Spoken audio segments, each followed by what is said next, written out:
What we're trying to do here is deliver and create high-impact visual storytelling and analysis for the business and finance audience, and to deliver that, wherever they may be, whether it's at their desks at work, their computers at home, or even on their handheld devices, and to sort of skip over those broadcast channels, if you will, and to be able to deliver it in sort of real time online. And when they want it, as opposed to having to wait for different times to come and see it.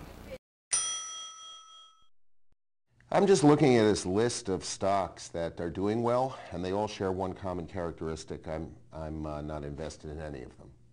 You might think that this is a coincidence. How would you describe your audience? They're very active business, finance, mostly at-work audience. So obviously a lot of interest in everything that's happening with the economy right now. Anything that's happening as it relates to their jobs, their homes, and their savings.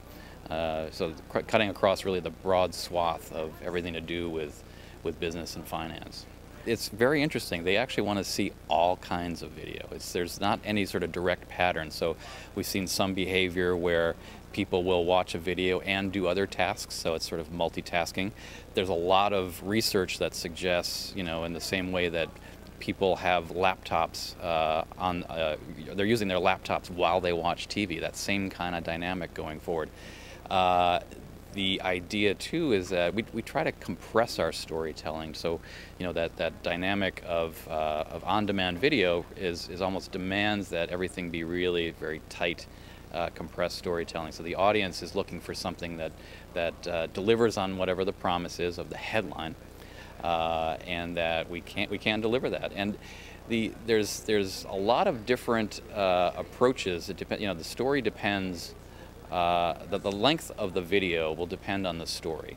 So if it's something that's a very quick hit, an interview with a newsmaker, for example, that's breaking a piece of news, we can make that a very small piece. But if it's a more feature-oriented, sort of a real people story about what's happening with the economy, we'll stretch that out into 5+ minutes, almost like a mini documentary, if you will. So it really depends on the kind of story. So we think of online video as really another sort of arrow in the storytelling quiver. We really started our video operation as a pure startup in January of last year, and out of the gate it was something that was profitable right away, and that was because we recognized there was an audience demand. You could see with the adoption of YouTube and other online video startups over the last couple of years that there was a tipping point to the degree to which people wanted to consume video. So we knew the demand was there, and being able to deliver on that demand to the audience allowed us to monetize that very quickly. What is the current environment with, in terms of business and finance and how that affects you? I mean, there's a lot going on Wall Street, there's a lot going on in Washington.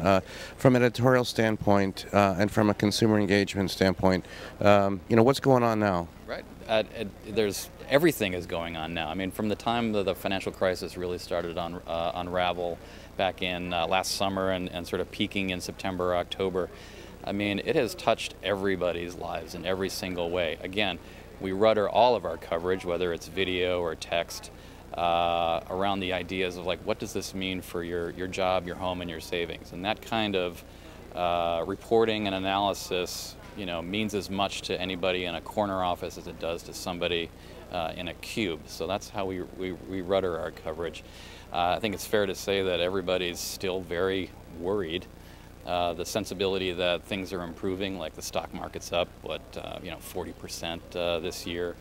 Other indicators are improving, but I think that everyday people are really still feeling a lot of pain. We're going to see a lot of pain in the job market for an extended period of time, so people feel that. And what we try to do here that I think is different from a lot of our competition is to connect what's happening on Wall Street, what's happening in Washington with what's happening in the rest of the country. I think a lot of our competitors kind of miss that story. So we send out our reporters into the field all the time, with cameras, much like you have here, very sort of low impact and efficient, but to be able to deliver high impact reporting of what's really happening out there. It's a good time to be in business journalism in a way. It's unfortunately it's the best. All right.